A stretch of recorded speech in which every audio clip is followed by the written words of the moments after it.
and welcome to the final episode in this long and detailed series on plant physiology. I introduced the series with plant development, and then I went into plant hydration and plant nutrition, how they get food and water. And these were followed by an episode on plant sensoria, on how plants sense the world around them and how they respond to stimulus and inputs and stuff. And then my most recent episode was about plant reproduction. In all of this talk about plants, even in the episode about plants that I had while talking about the diversity of life several series ago, in all of this talk about plants, I've been conspicuously quiet on the one quality that they all have in common. The one quality that defines them and sets them apart from pretty much all other life on Earth, and that gives plants their role in the world's ecology.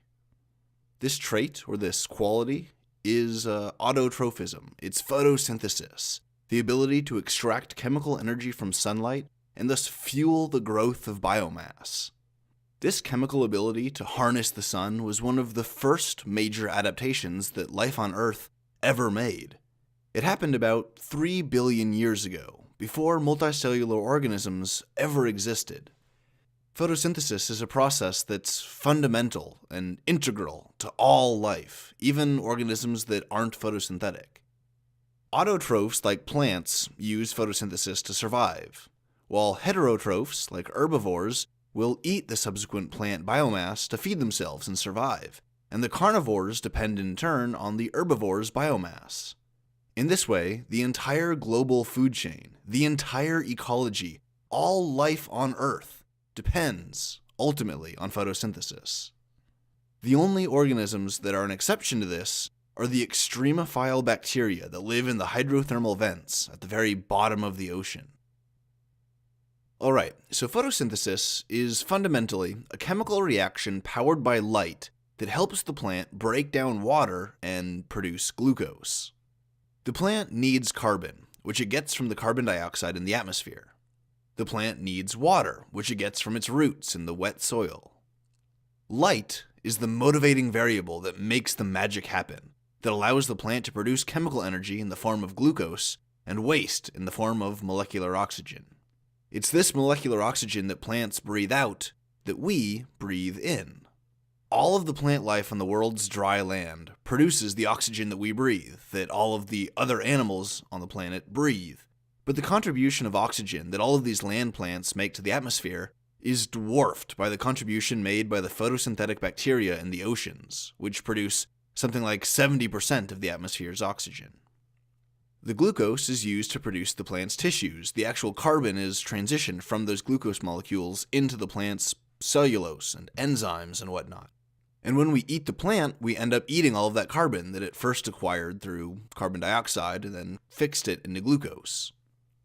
The same carbon atoms that get absorbed by the plant will get eaten by the herbivores and integrated into their bodies, which then get eaten by the carnivores and integrated into their bodies.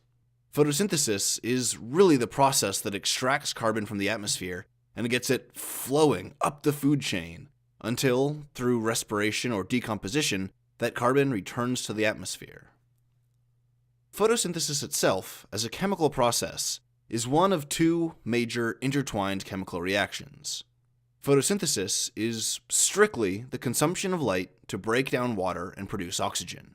And the Calvin cycle, which is the other major intertwined chemical reaction, involves the consumption of carbon dioxide and the products of the light cycle reactions to produce sugars like glucose. The overall chemical equation for these reactions is 6 molecules of CO2 plus 6 molecules of water plus light will produce 1 molecule of sugar, or C6H12O6, and 6 molecules of molecular oxygen. The light reactions of photosynthesis consumes water and uses the light, ultimately producing the molecular oxygen. Chemical energy in the form of ATP and NADPH are produced by photosynthesis and used to power the dark reactions, or the light-independent reactions, or the Calvin cycle, and this consumes carbon dioxide and produces sugar. The overall chemical equation basically says that for every single 6-carbon sugar molecule that gets produced, 6 molecules of carbon dioxide and 6 molecules of water are consumed and broken down, and 6 molecules of oxygen are released. They're produced and released as waste. If it helps you to conceptualize these inputs and outputs, think of it kind of like an assembly line. 6 units of CO2 and 6 units of water are put into one end of the assembly line. They're processed through all the enzymatic machinery and processed with light. And sugar, which is the building blocks for the plant cells, come out of the end of the assembly line, along with 6 units of molecular oxygen as waste to be expelled or discarded. In the plant cell, these reactions take place in an organelle called a chloroplast. Inside the chloroplast are numerous, flat, bag-like structures called thylakoids. These thylakoids are so flat that they're organized into overlapping stacks called grana, which exist within the fluid stroma of the chloroplast's internal cavity, or its lumen. Embedded within the membranes of all of these thylakoids, and thus heavily concentrated within the chloroplasts, are the light-absorbing protein pigments called chlorophyll A and chlorophyll B. Pigments are really interesting because they absorb some wavelengths of light, but reflect others, and the wavelength of light that they reflect gives them their particular color. The pigment in our skin is called melanin, and it gives us our unique skin colors. Depending on concentration, we can be a very pale white, or a very deep black, and every shade of yellow, tan, and brown in between. Plants, meanwhile, are green because their chlorophyll pigments absorb blue light and red light, but they reflect green light, which is why they look green to us. In plants where chlorophyll is highly concentrated, the tissue is a deep, dark green. Carotenoid pigments are able to best absorb blue and green wavelengths of light, and they reflect a yellowish light, which causes the carotenoid pigments to appear to us as shades of yellow, orange, and brown. You've probably heard of chlorophyll before. You've almost certainly heard of chlorophyll before, and if you hadn't heard it before this podcast, then you heard me say chlorophyll like 10 times during the beginning of this podcast. But you might be less familiar with carotenoids. They're the most apparent in the fall. As the summer ends, the leaves die, and their chlorophyll are some of the first molecules that start to decay. When you look at the leaves, you'll see the green drain from them as they turn some shade of yellow, and then orange, and then red or brown. These warm colors are the result of the carotenoid pigments, which take a little bit longer to decay than the chlorophyll. Similarly, as you might have put together already, carrot roots are orange because of their heavy concentration of carotenoids. These pigments serve a couple important functions. First, they're protective. They defend the plant cells and DNA from damage that might be caused by ultraviolet light. These ultraviolet light waves can knock electrons out of the orbital of an atom, turning it into a free radical. These carotenoids can disarm these free radicals, or quench them, by forming bonds with them and then stabilizing their lone electrons. Their second function is that by absorbing green and blue light, they expand the range in the visible light spectrum that the plants can absorb. They increase the amount of light that's bioavailable to the plant for photosynthesis. Chlorophyll pigments also absorb light. They just do it best with slightly different wavelengths. They do it best with, instead of blue and green, they do it best with red and blue wavelengths of light. The method of absorption works as follows. Light will come in and strike the absorbing region of a chlorophyll molecule. More specifically, a photon strikes one of the electrons on an atom in the chlorophyll molecule. The photon striking the electron imparts some of the photon's energy into the electron. Because of the structure of the chlorophyll molecule, it has a particular electron configuration, and this particular configuration has a discrete number of energy levels, or levels of excitation that the electron can have. A more excited electron is at a higher energy level. It's important to understand that these energy levels aren't continuous. They're not a gradient, they're not a spectrum. They don't go from low energy along a smooth gradient to high energy. They don't do that. They're discrete, like steps in a staircase. There's the ground state, which is the lowest energy level, or energy level 0, if you will. And then there's energy level 1, which requires a certain amount of energy to excite the electron into. And then there's level 2, which requires even more energy, and so on. Plants absorb red and blue light the best, because these frequencies have just enough energy to excite an electron into chlorophyll into energy levels 1 and 2, respectively. This is partly because red light has a larger wavelength, and a lower frequency, and thus less energy, while blue light, closer to the UV end of the spectrum, has shorter wavelengths with a higher frequency and thus more energy. Green light is reflected because it isn't particularly well absorbed, and it's not well absorbed because the energy in a photon of green light doesn't neatly put the electron into one of its possible energy levels. Extreme wavelengths have properties that make them useless for plants. Wavelengths beyond red into the infrared end of the spectrum are just too low energy to excite any electrons. Wavelengths beyond the blue light wavelengths into the ultraviolet end of the spectrum are so high energy that they can just blast electrons entirely off of the atom, which is just destabilizing and potentially dangerous for the plant on a chemical level. Anyway, the plant pigment, whether it's chlorophyll or a carotenoid, has now absorbed some light, and it has some excited electrons, some electrons that have been elevated into a higher energy state. Being in a high energy state is like being held up high off the ground. You have a lot of potential energy.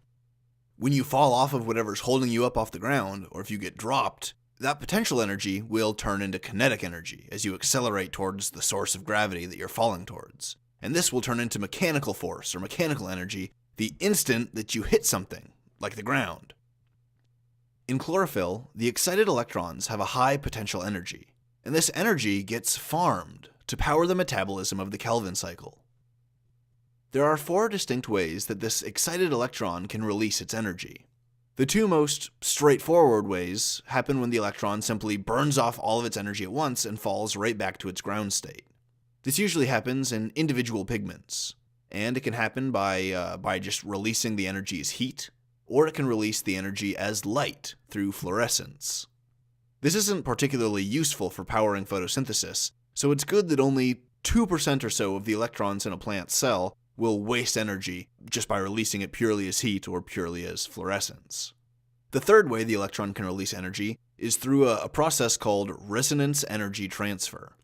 This occurs in chemical superstructures called the antenna complex. Okay, so there's a bit of nuance involved here.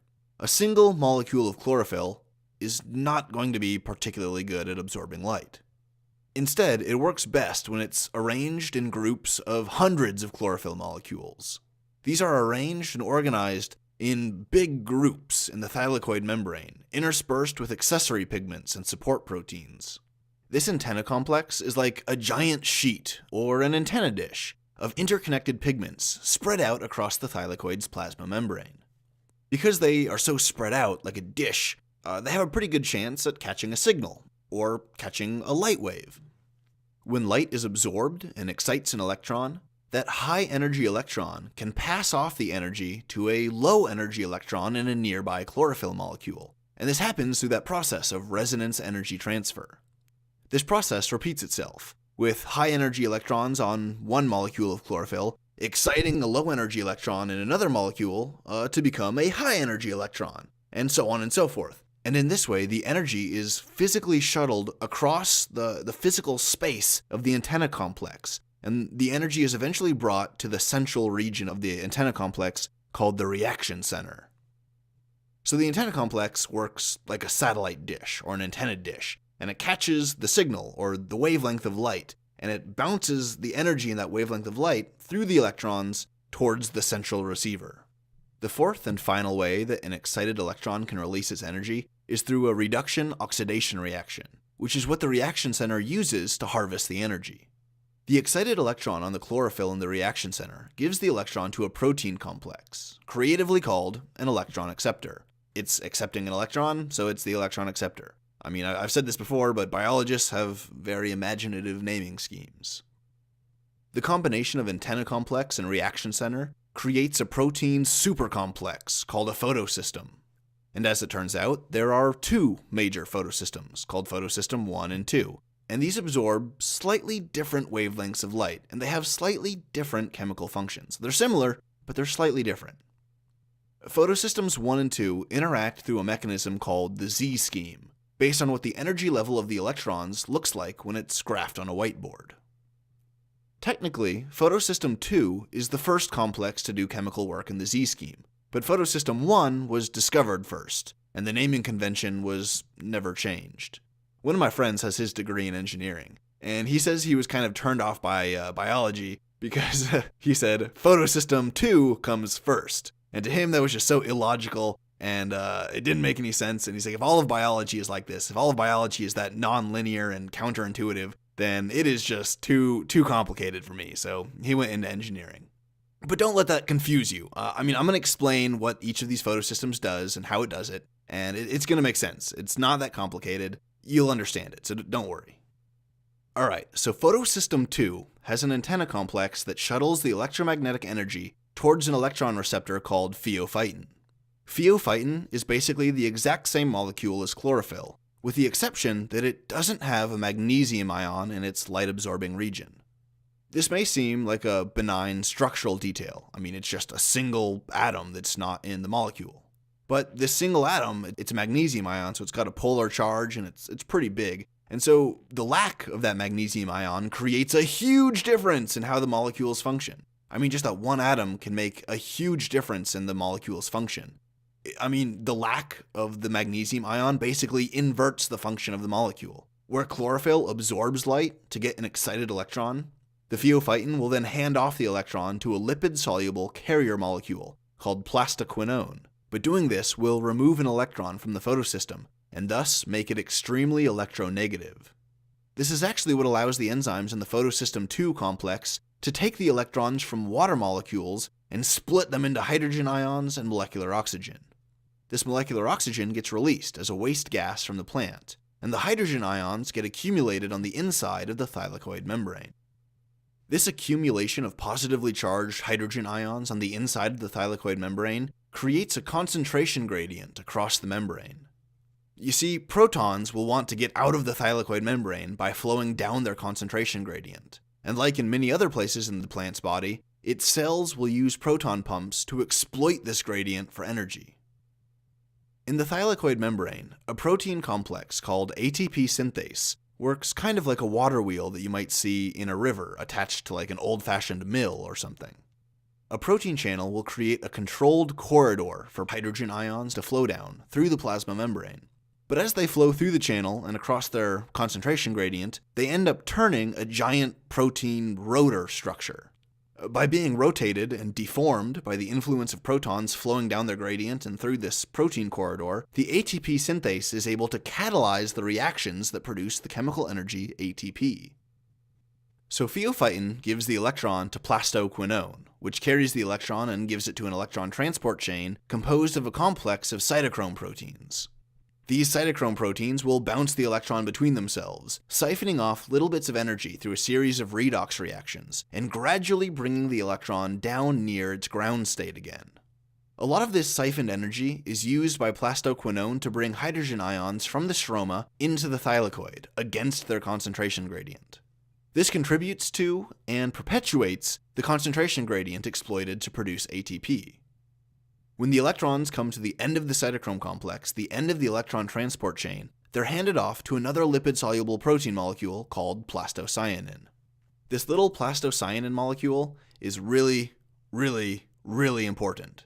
It serves as a direct chemical connection between photosystems 1 and 2 by shuttling more than 1,000 electrons a second between the photosystems. Photosystem 1 has its own antenna complex, and when the electrons in it get excited and passed into the reaction center hands off the excited electrons to a molecule called ferredoxin. So now that the electron has been passed through plastocyanin, it's being handed off to photosystem 1. Photosystem 1 has its own antenna complex, just like photosystem 2. And similarly, it has electrons in its pigments, and these can get excited, and the energy from these excited electrons gets passed through the antenna complex to the reaction center. And here, the reaction center will hand off the excited electrons to a molecule called ferredoxin. The plastocyanin comes in and replenishes the electrons in photosystem 1 by giving them the low-energy electrons that were squirted out of the electron transport chain. Now the ferredoxin molecule will continue to pass the electrons along onto an enzyme called NADP+ reductase. This reductase enzyme produces another kind of energy molecule, like ATP, but called NADPH. It does this by taking 4 electrons and 2 of the many free-floating protons that are hanging around, and it binds them into 2 molecules of NADP+, and then reduces them into 2 molecules of NADPH. The end result of both photosystem 1 and 2 working together is the production of chemical energy in the form of ATP and NADPH. From the start at photosystem 2, through the electron transport chain into photosystem 1, through ferredoxin into NADPH, the electrons are carried in a linear or a non-cyclic pathway. This is the general flow of electrons through these two photosystems to produce chemical energy. But there's also a cyclical pathway for electron flow that coexists with the linear pathway. Some of the electrons that go through photosystem 1 to ferredoxin aren't directly handed off to NADP+ reductase, but are instead handed back off to plastoquinone at the beginning of the electron transport chain. As a result, these excited electrons coming out of photosystem 1 contribute towards the production of ATP instead of NADPH. This ATP then goes on to help power the Calvin cycle and help fix carbon dioxide into sugars. Before I get into the Calvin cycle, let me explain a little bit about where all of this stuff is positioned within the chloroplast. So at the beginning of the episode, I described how chlorophyll molecules are positioned within the thylakoid membrane. And these thylakoids are themselves flat membrane-bound sacs that are stacked into overlapping piles or columns. A single column of thylakoid layers is called a granum. Multiple columns are called grana. But the flat thylakoids often extend or project a little bit beyond the edges of the granum columns, creating little shelves of thylakoid sheeting. Photosystem 2 and the cytochrome complex proteins involved in the electron transport chain are all heavily concentrated in the granum sections of the thylakoid, in the regions of the thylakoid membrane that are stacked within these columns. Now, photosystem 1 and ATP synthase are concentrated heavily in these outer projections, in the shelves of thylakoid membrane kind of poking out of the sides of the column. This arrangement makes structural sense for all of the molecules involved. For example, ATP synthase has a huge, bulky head that projects out of the thylakoid membrane and into the stroma. If the ATP synthase was to be inside the tight stack of granum, this head poking out would scrape or poke against the proximal membrane. It might cause damage. It would just get in the way. Also, photosystem 1 needs to access ferredoxin, and ferredoxin needs to access NADP+ reductase. And both of these enzymes are only found floating near the thylakoids, but out in the chloroplast stroma. So to access them, they have to be kind of out of the dense stacks and in the more exposed shelf area. The Calvin cycle itself takes place entirely in the stroma, as none of the proteins involved are bound to a thylakoid membrane. The Calvin cycle is the process by which the plant uses the chemical energy produced by photosynthesis to power carbon fixation, or the reduction of the carbon atom in a molecule of CO2 and its incorporation into the plant's tissues. The Calvin cycle can be broken down into 3 major phases: fixation, reduction, and regeneration. These reference the initial fixation of carbon in a molecule of CO2, the reduction of the intermediate products, and the regeneration of the initial molecule that will bind with a new molecule of CO2. This initial molecule in the fixation step is called ribulose biphosphate, or RUBP, or RUB, and it possesses 5 carbon atoms. This is important because when a new molecule of CO2 is introduced to the Calvin cycle, ribulose biphosphate is catalyzed by an enzyme called Rubisco to bind with that new CO2 molecule, and this creates an unstable 6-carbon molecule. This unstable intermediate molecule is split in half, creating 2 3-carbon molecules called 3-PGA. The CO2 has now been fixed into 3-PGA, and the reduction phase begins. This involves the enzyme phosphoglycerate kinase catalyzing the phosphorylation of each 3-PGA molecule with ATP, turning both of them into molecules of 1,3-biphosphoglycerate. This molecule is then reduced by NADPH in a reaction catalyzed by the enzyme glyceraldehyde 3-phosphate dehydrogenase. This back-to-back phosphorylation and reduction turns the 3-PGA through a series of intermediate molecules into 2 molecules of G3P, or glyceraldehyde 3-phosphate, and this also has 3 carbons. So for every 1 CO2 molecule that gets processed, the Calvin cycle reactions will produce 2 molecules of G3P. So if you scale this up, for every 3 molecules of CO2 that get processed, 6 molecules of G3P will be produced. Now, out of every 6 molecules of G3P that get produced, so out of every 3 cycles in the Calvin cycle, one of these 6 G3P molecules will be extracted from the cycle and used in the genesis of sugars like fructose and glucose. After this will come the regeneration phase. This regeneration phase is where the G3P is converted by triose phosphate isomerase into a molecule of DHAP, or dihydroxyacetone phosphate.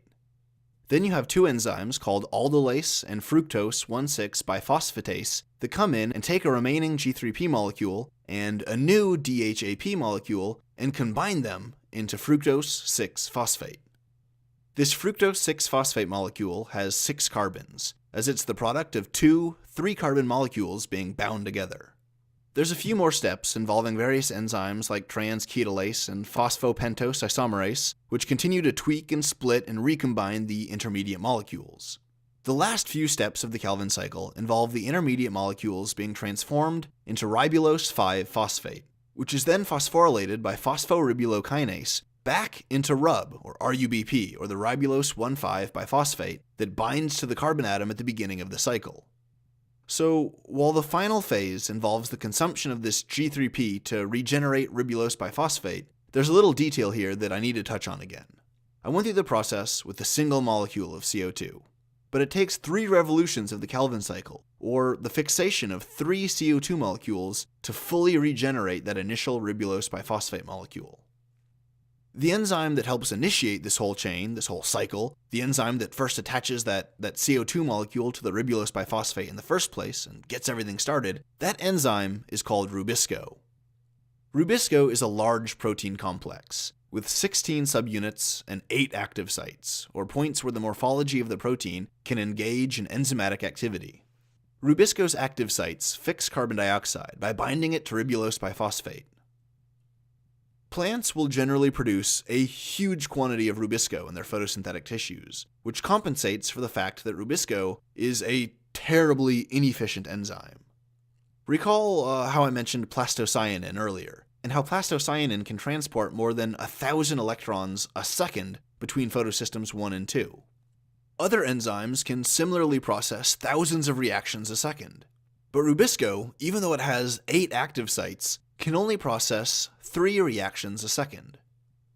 To make it even more inefficient, Rubisco also accepts molecular oxygen instead of CO2, and it will just as readily try and bind molecular oxygen to that RUBP molecule.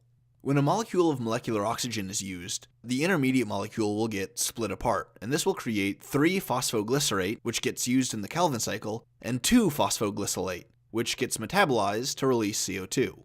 So yeah, Rubisco can actually run photosynthesis backwards by consuming an oxygen molecule and producing waste carbon dioxide. So you add the fact that it can run backwards to the fact that it can only process 3 reactions a second, and you can start to understand why it's just so ridiculously inefficient, and why it's then important for the plant to express a ton of Rubisco to overcompensate for this. It might seem that running photosynthesis backwards could be dangerous for the plant, but it's believed that this might be a defensive mechanism for plants that live in areas with a lot of light and a low concentration of CO2, like deserts and xeric landscapes. If the plant is exposed to a lot of light, it's necessarily going to be conducting photosynthesis. To do this, the plant needs to get water from its roots and carbon dioxide through the air. But there's a problem. In the desert, the ground is dry, and there's barely any water. The air is hot and it's also dry, so any water in the plant will easily get sucked out of the plant's stomata as water vapor. Naturally, the plant would have to close its stomata to prevent this water loss, but closing down your stomata will also shut down gas exchange. It's like closing your mouth and your nose. You can't breathe anymore. Your gas exchange has been stopped. Just like closing your mouth and your nose means that you can't breathe in and you can't breathe out, when a plant closes its stomata, that means that it can't breathe in CO2 and it can't breathe out molecular oxygen. When this happens, photosynthesis grinds to a halt. Rubisco begins running photosynthesis backwards by consuming oxygen to produce CO2. But this is only a temporary safeguard, so how do plants handle it? A lot of plants have basic strategies for dealing with high light exposure, like the controlled positioning of stomata in little cavities on the underside of the leaf, or stacking their chloroplasts along the outer edges of the cell so that they give each other a bit of shade. But desert plants are exposed to high light pretty much every day. So how do desert plants keep themselves hydrated, and how do they keep themselves stocked up with all of the nutrients and chemicals that they need to conduct photosynthesis and stay healthy, despite the absolutely punishing amount of light and heat that they're exposed to? These desert plants have evolved various mechanisms for storing their carbon dioxide, sequestering it away inside their tissues to survive when they can't afford the water loss from keeping their stomata open. Some plants use what's called the C4 pathway. The C4 is a reference to the number of carbon atoms in the product molecules of carbon fixation.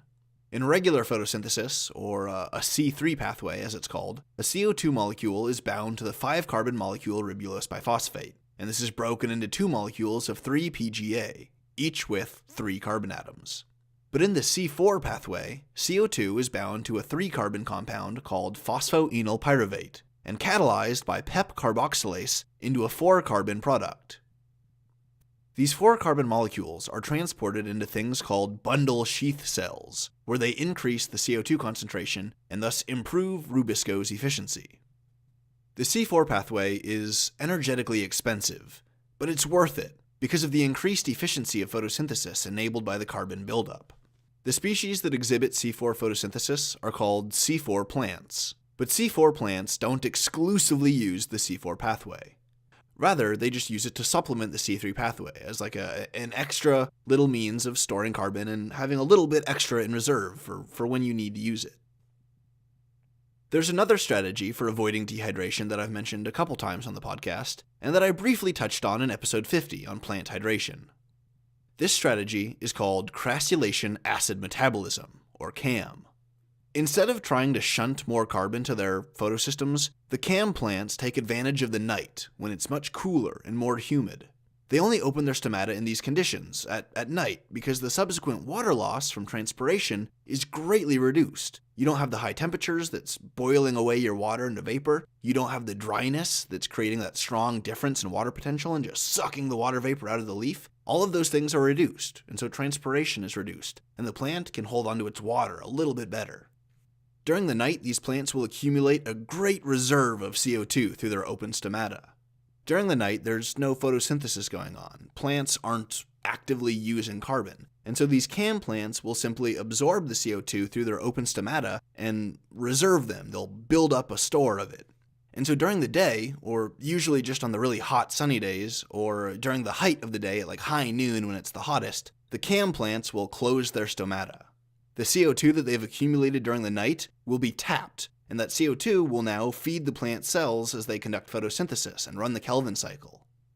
Because the stomata are closed and there's no gas exchange, using this stored carbon allows the plant to free itself from the dependence on daytime gas exchange. Okay, so back to photosynthesis from a more general perspective. Light hits the chlorophyll and initiates photosynthesis, and this consumes molecules of water, which are broken down into hydrogen and oxygen. But it also initiates genetic expression that prioritizes the production of proteins used in photosynthesis and sugar processing. So it's kind of like as the plant getting the signal, oh hey, you got light, you can conduct photosynthesis. That activates gene expression that says, hey, let's start expressing more photosynthesis genes and more sugar production genes. So as the day picks up and gets going, we can really get this photosynthesis thing started. We can really start building sugars and grow, and sustain ourselves. And that's the whole purpose of the plant's existence, really, is to grow and sustain itself. So now, as photosynthesis builds up and carbon dioxide is consumed and sugars are produced, the plant cells will start to become saturated with sugar. This increased concentration of sugar, this genetic expression becomes inhibited, so photosynthesis actually slows down. So while being saturated with sugars is a suppressant for photosynthesis enzymes, it's actually a stimulant for genes involved in sugar storage, like those that are expressed in tubers. The sugars produced by photosynthesis are fructose and glucose, and these get bound together into sucrose, which is water-soluble and thus easily transported through the plant's tissues via the vasculature, via the phloem. These sugars are absorbed by growing plant tissues. They can be consumed purely for energy to support growth or maintenance or cellular respiration. the sugars can be consumed so that their carbon atoms can literally become part of the new tissue that's being grown. And the sugar can also be reconstituted into storage molecules like starch. And when the plant needs to access energy, it can break down the starch back into sugar and then use that sugar for energy. Because photosynthesis allows plants to grow and create biomass, it's the chemical process through which all plant matter on the planet grows. And because all of the rest of the living things on the planet depend on plants, that makes photosynthesis a kind of fundamental chemical process for life, right alongside cellular respiration. Herbivores will eat the plants, and they consume the carbon and the chemical energy that was once processed by photosynthesis, and they turn it into their own body tissue, into their own muscles and their fur.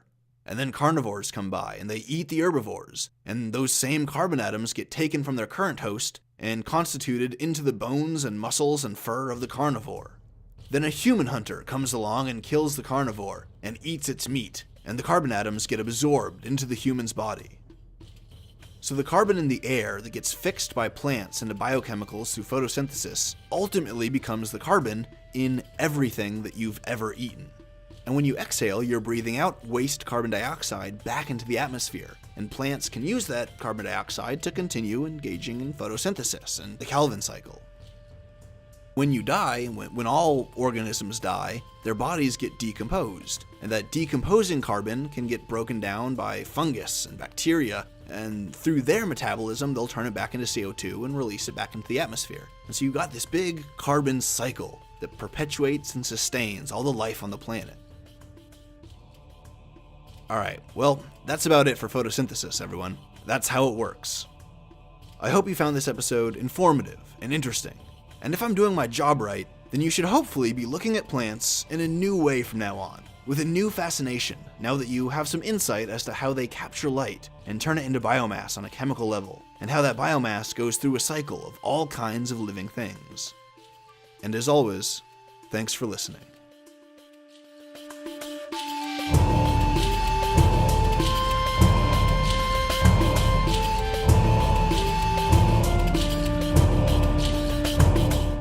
Would you like to support the BioLogic podcast?